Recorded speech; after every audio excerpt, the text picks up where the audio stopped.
Nagbabalik ang PTV Sports, nostalgia, kasaysayan at iba pa. Ating sariwain yan kasama si sports memorabilia collector Dr. Michael Rico Messina dito sa Treasures of the Game.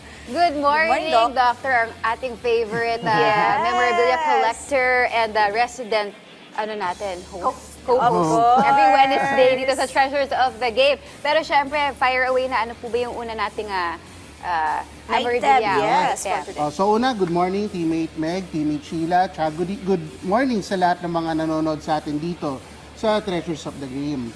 So ngayon, pag-usapan natin yung Gilas Pilipinas, no? Kasi nitong past 2 games, no, sobrang tuwan-tuwa yung mga Gilas fans doon sa mga panalo natin.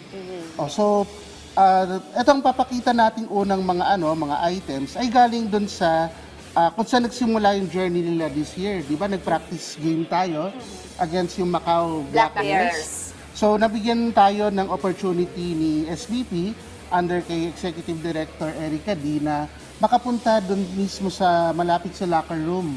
Tapos, eto, papakita ko sa inyong dalawa. Yan. So, yan yung light tsaka dark jerseys na under Adidas. So, official siya na jerseys na pinasuyo ni SVP para mapasign sa mga bosses, sa mga coaches, tsaka sa mga players ng Gilas Pilipinas. Oo, at saka may signature, Kompleto. Yan. So, kompleto yan, Yes. Diba? Kaya sila Brownlee, tsaka lahat ng mga players, yan, nakapirma sila dyan. So, Mukhang atin na daw to, Sheila. Uwi na ba namin to? Memorabilia. Yan. So, parang natin yan, memorabilia natin yan for the Gilas team for this year. So, most likely, papaframe natin yan, tsaka i-display pag may mga exhibits si SBP. Ayan. Doc Nico, ano naman tong picture na dala nyo? So, ito naman, di ba ang kalaban natin maya-maya, medyo uphill battle tayo maya-maya kasi ang kalaban natin ay Australia, yung Ako, top mahigpit. 1 doon sa group nila, no? Oo. Pero wag sana mawala ng pag-asang mga Gilas fans kasi natalo naman natin ang Australia dati. Although medyo matagal na 51 years ago. Wow, 5 decades ago. So ano yan, July 1974. So yung panalo natin na yon ay sa FIBA World Cup. So dito nagsimula yung journey ng Pilipinas noon. Yan yung sa nakikita ng ating mga teammates. So yan yung picture ng 1973 na ABC Championship. So parang siya yung FIBA Asia Cup ngayon. So yung 1973 na yan yung huling beses na nag-champion ang Pilipinas na all-Filipino yung lineup. Yan. So kung titingnan niyo yung pictures, maraming mga legends tayo makikita dyan. Sino bang mga nakita niyo, ma'am? Si Jaworski, Okay. jersey 7. Si Yoyong, 12. Martires. Yes. Si Ramon ba to? Ramon Fernandez. Ramon Fernandez, jersey number 10. Yes. So to round out the rest of the roster from left to right, so Jaworski, Mariano, Abet Gidaben, Ramon Fernandez, Big Boy Reynoso, Tembong Melencio, tsaka Dave Reguliano yung nakatayo. So yung nakaupo naman, sina Manny Paner, Yoyong Martires, Joy Cleopas, Francis Arnaiz, tsaka si Bogs Adornado. So that rounds out the team. Ang coach nila ay, kung titignan niyo nakaputi, Oo nga ang tawag sa kanya ay the man in white.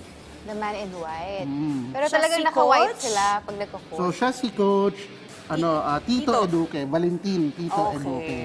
Yung nasa dulo naman sa other side, si Juan Cotillas siya. Siya yung trainer ng team. So from a soccer or football coach, naging basketball coach siya. So yung team na to na nanalo ng ABC Championship, sila yung nag-compete sa World Basketball Championship sa Puerto Rico. So doon nila natalo yung Australia 101 to 100. Wow, Yan. very close match, no? Pero even 51 before, years ago. yes, ang even pagharap before, natin. iba na talaga ang Team Pilipinas. Oo. Pero ito naman po, Doc, your last item is? Yan.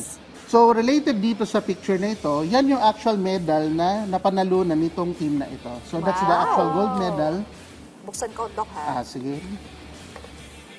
Na napanalunan ng ating 1973 na ABC champions. Ngayon, yan yung FIBA Asia Cup kung saan sila nagko-compete ngayon. Kay Doc. 1973. Ayan. Alright. Ito nga, Doc, muling maghaharap ang Australia and Team Philippines. Ano ba ang iyong fearless forecast? Mabilisan lang. Tulad nga ng sinabi ko kanina, teammate Meg, no, medyo upward climb siya kasi yung kalaban natin, 5 yata doon ay former NBA players. Pero syempre, 2 years ago, di ba, nung nasa Asian Games, parang hindi natin nakikita noon na gold medal tayo. Pero given yung heroics ni Justin Brownlee, Yes. tsaka yung sa help din ng ating locals, napaka-gold tayo after 60 plus Doon din si years. Dwight Ramos. So, si Dwight Ramos, yan, sina Kevin Camgao ngayon. So, di natin alam. So, basta tayo mga fans, support lang tayo sa ating Gilas Pilipinas. Definitely. At syempre, abangan niya ng ating mga teammates. Ayan, maraming salamat, Doc Rico. Pero gusto namin kayong i-congratulate dahil ikaw ay may bagong role sa SBP. Yun. Ano yun? Ano po yun, Doc? Ano yun, Doc?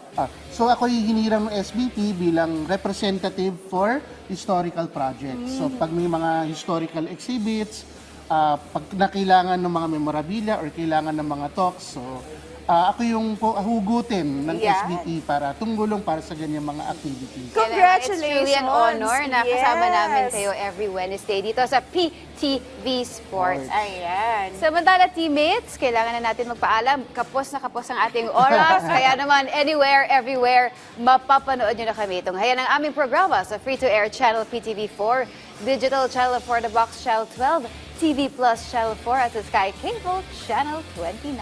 Para sa mga updates at live streaming, i-follow nyo kami sa aming social media pages sa Facebook page and sa YouTube at PTV Sports Network.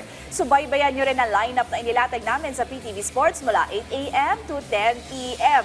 At dyan po nagtatapos ang isang oras ng sports balitaan. Ako po si Sheila Salaysay. Ako naman po si Meg Sioson Ovaya. At ako po si Doc Mico Messina. Magsama-sama tayo ulit bukas sa isang oras ng interactive sports program dito lang sa inyong favorite sports, ang PTV Sports.